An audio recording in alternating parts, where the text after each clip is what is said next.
Hello, Molweni Sanu Hujambo. Welcome to Unwrap Africa, where every Sunday we look at the latest news, trends and successes of the African continent. I'm Tembekile Mkhototo Siaqhaqha. Coming up on the program tonight, we'll take you to Durban in KwaZulu-Natal, where regional leaders are gathering to discuss peace, security and political stability across southern Africa. And then with that theme, we'll look at what it'll take to transform the SADC economy and address the root causes of migration with Professor of Migration and Development at the University of Oxford, Loren Landau. All that and more coming up between now and 8:30. And our question, in fact, is linked to that SADC meeting that's going to be held in Durban tomorrow. And we want to know from you if you believe that SADC leaders will have an honest conversation about the issue of migration during their summit. We'll take your thoughts on Facebook. Find us at SABC Unwrap Africa. Alternatively, on X, our handle is SABC News_TV. For now, a look at the main stories from the continent this week.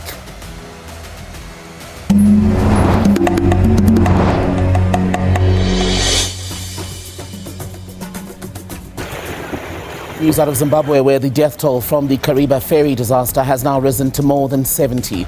It's after 26 more bodies were recovered this weekend. Police said that 2 of those bodies were found by fishermen, while others were recovered by search teams on the lake. Security forces in Morocco have dispersed a group of migrants who were trying to cross from Findek into Spain's North African enclave of Ceuta. Border security was increased after social media posts urging another mass crossing just 2 weeks after tens of thousands entered that city. I'm pleased to inform you and to inform the nation that the security threat to the electoral process has been contained. Zambia's Electoral Commission says it has now resumed vote counting after suspending the process. It was after reports of ballot paper theft and violence against electoral officials. President Hakainde Hichilema is seeking a second term and is widely seen as having the edge over the main opposition leader and first-time presidential candidate Brian Mundubile. Chad's presidency has announced that President Mohamed Idris Deby has granted a pardon to his main political rival, that's opposition leader Success Masra. The former prime minister was handed a 20-year jail term and a fine of about $1.7 million in a trial that last year the rights groups had condemned as politically driven. We should work with one another in order to uplift the community and society, and everybody remains in his own religion. Christian and Muslim leaders in West Africa and other parts of the world have now signed a memorandum of understanding with the Muslim World League in Abuja, Nigeria. They've pledged to promote religious tolerance while combating hate speech in the region that's long been plagued by sectarian violence.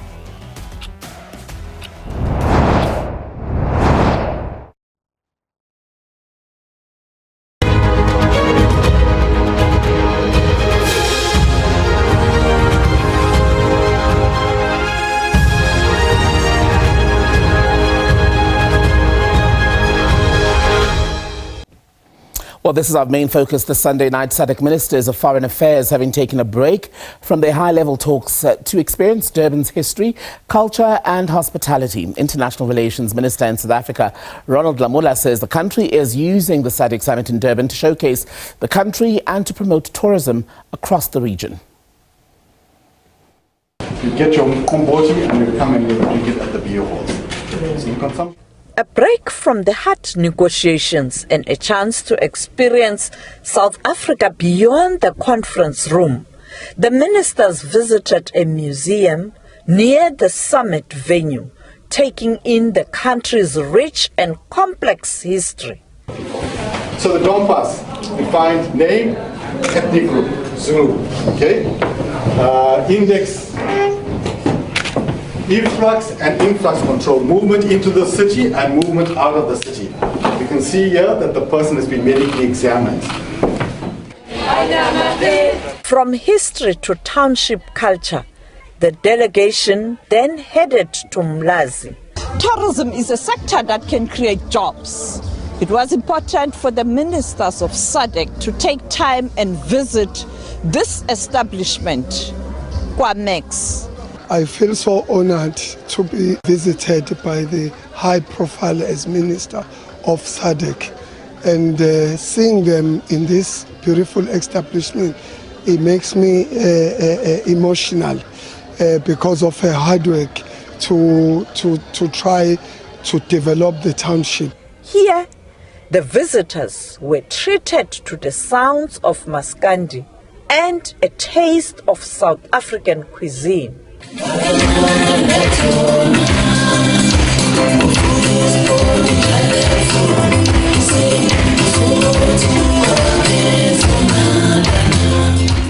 Of course, some couldn't resist joining in dancing.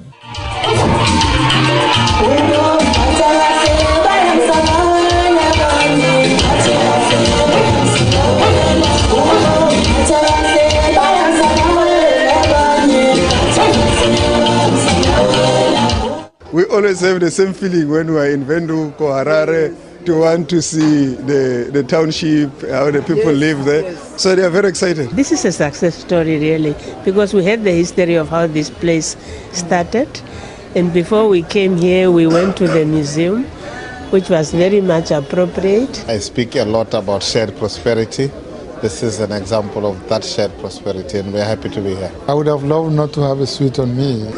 But anyway, just to say how we can measure, then there were no easy battles. So this is the victory of our battles. A day of culture, food, and music before the business of the Heads of State and Government Summit gets underway on Monday. Sophie Mkwena, SABC News, Durban. Well, Lesotho has now welcomed the United States government's decision to extend the Africa Growth and Opportunity Act's terms.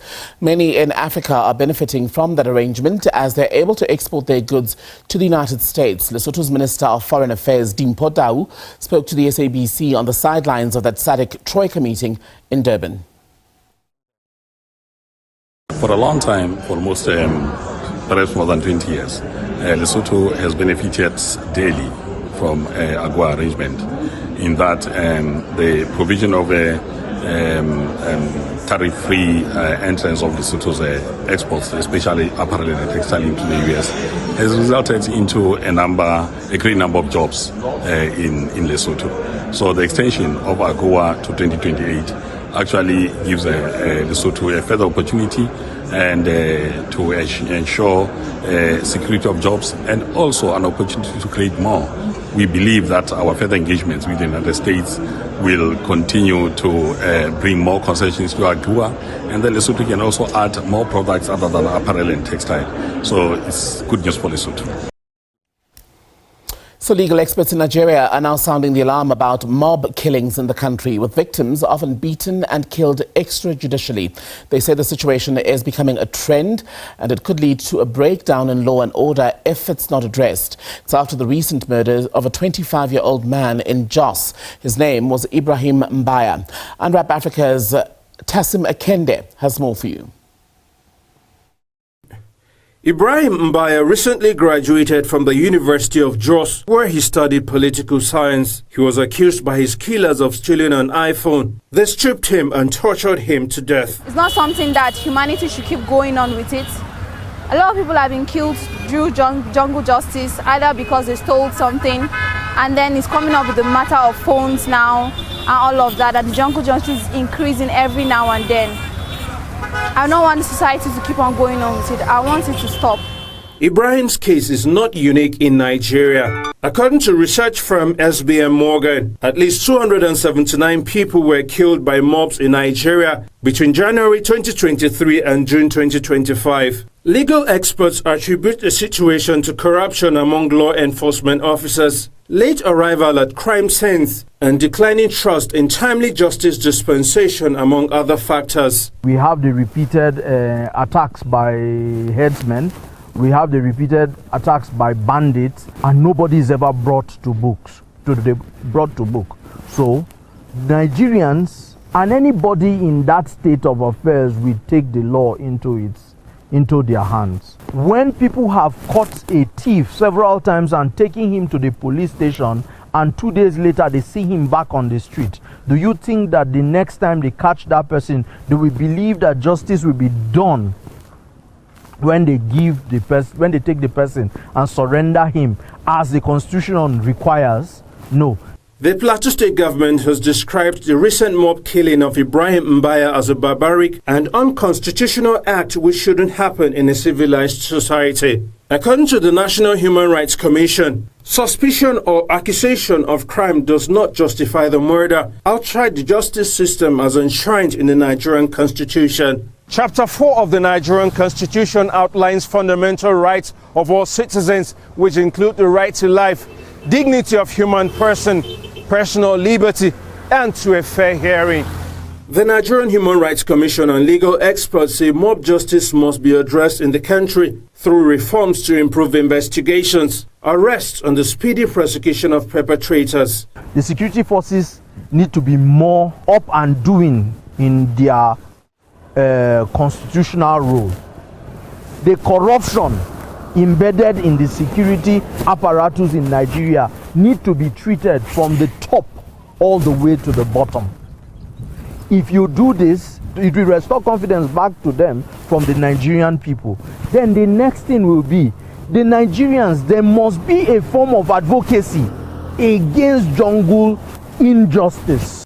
Authorities in Jos say they have arrested suspects in connection with Ibrahim's murder. Nigeria's police chief Olatunji Dusu says mob killing is murder and has ordered commissioners of police across the country to arrest and prosecute people participating in them. He says corruption and abuse of authority weakens public trust and has vowed to prosecute and dismiss corrupt officers in the force.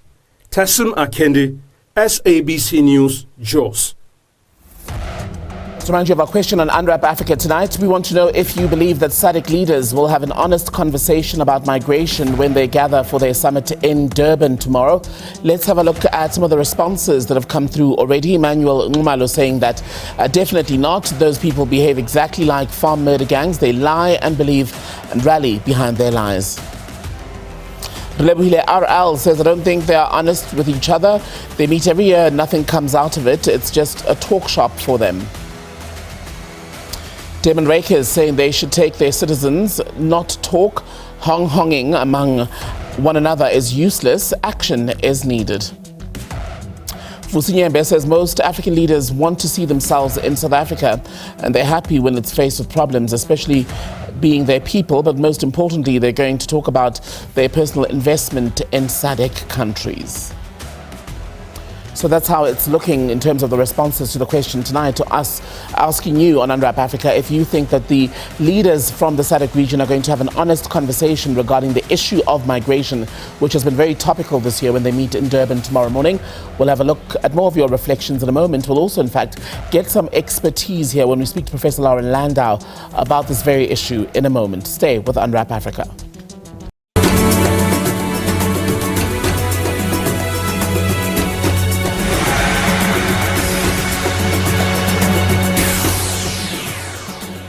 The South African government has emphasized the importance of using economic development as a tool to address the issue of migration in the Southern African development community. The government's position at the 46th Ordinary SADC Summit is that managing borders alone will not be enough. Delegates have maintained that the entire region must thrive economically in order to basically control the movement of people who leave their countries, often because of hardship back home. Let's take this further now. Bring in Professor of Migration and Development at the University of Oxford, Loren Landau, joining us on Unwrap Africa this Sunday evening. Grateful for your time, Prof. First things first, let me ask you a question that we've put to our viewers this evening ahead of the Leaders Summit tomorrow. Do you believe that the heads of state from SADC are in fact going to have an honest conversation about the issue of migration when they gather in the morning?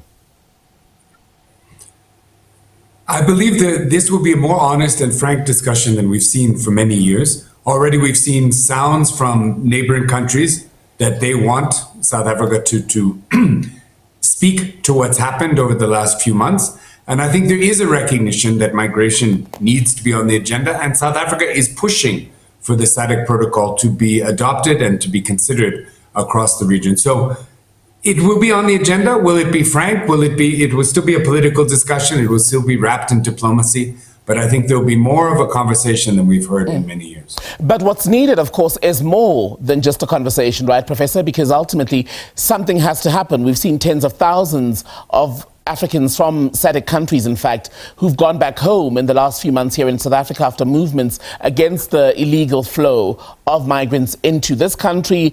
The ongoing battle for scarce resources such as unemployment put at the heart of that. So ultimately, something has to be done.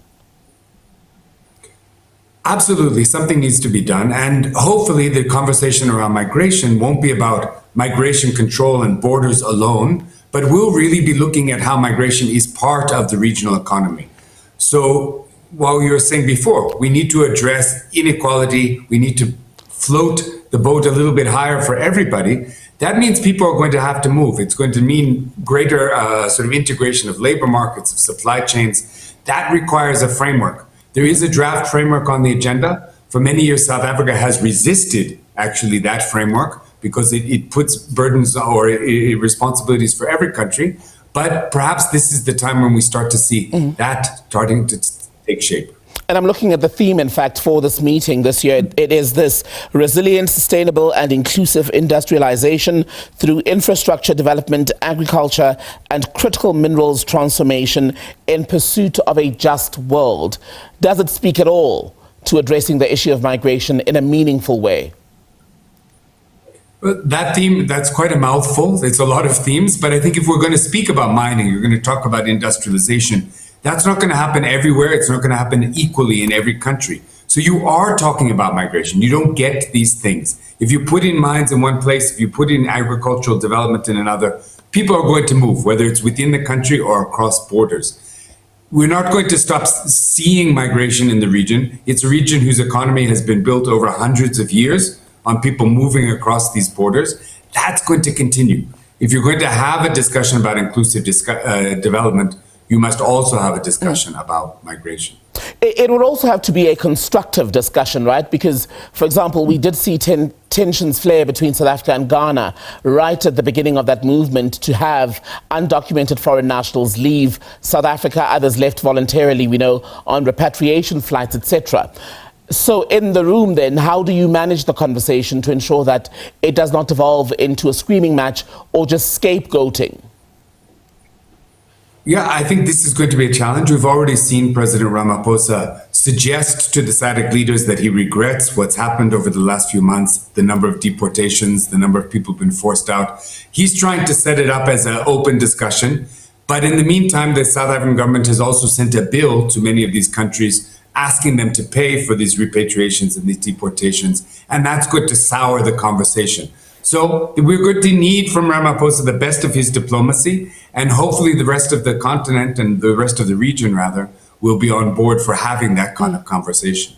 What about the issues at the heart of the migration challenge in the SADC region? Is there consensus on what those are and how they should be addressed, i.e. democracies that aren't exactly operating in the way in which they should?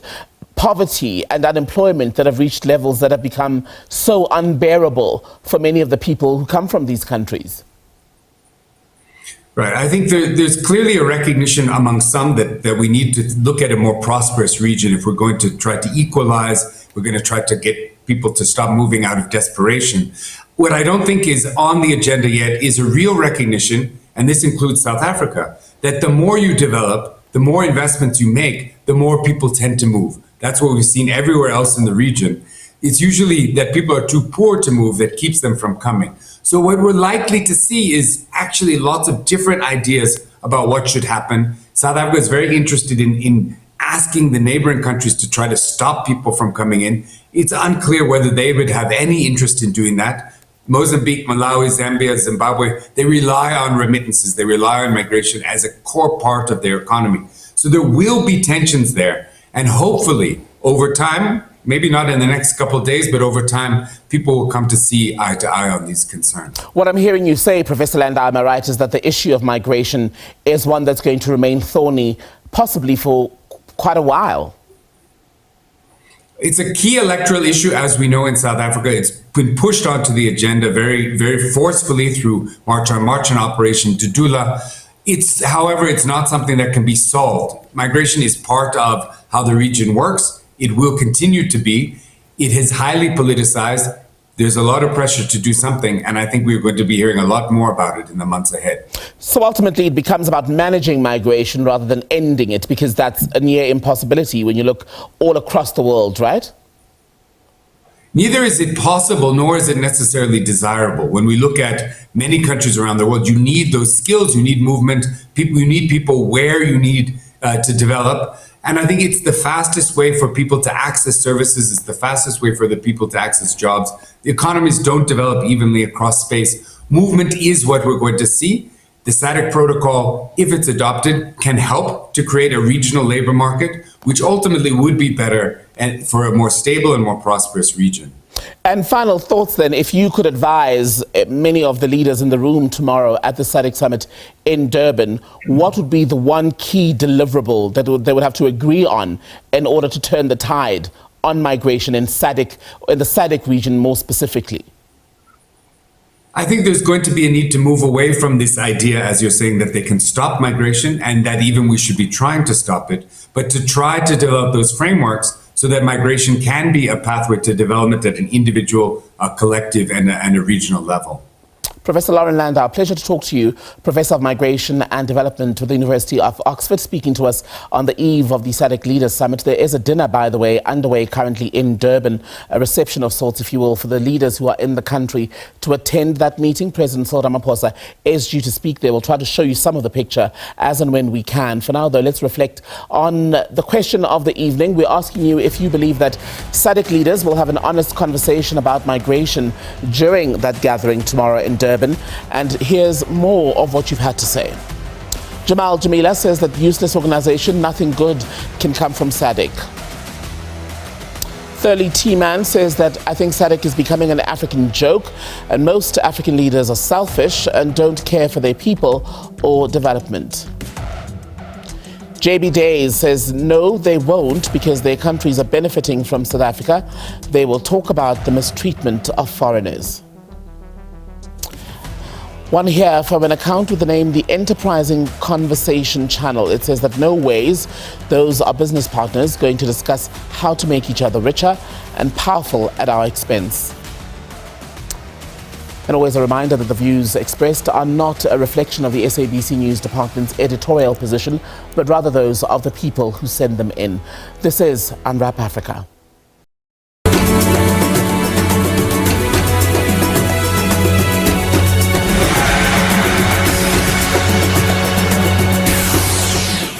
Thanks for choosing Unwrap Africa.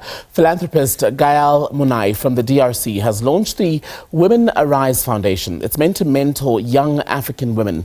And this Women's Month, she's hosted an event at the Albert Lutuli Primary School on Gauteng's East Rand, where the aim was to inspire the next generation. Unwrap Africa producer Nonhlanhla Mthembu went along. As we celebrate Women's Month, one of the things that have become so important for the African child is to see women bringing up the next generation. I sit here with Gael Munai, all the way from Congo. We feel it's very important for women to rise. We're talking every day to women and wanting them to rise. However, we forget that we need to start teaching them to rise when they are young. So we took it to the young lady.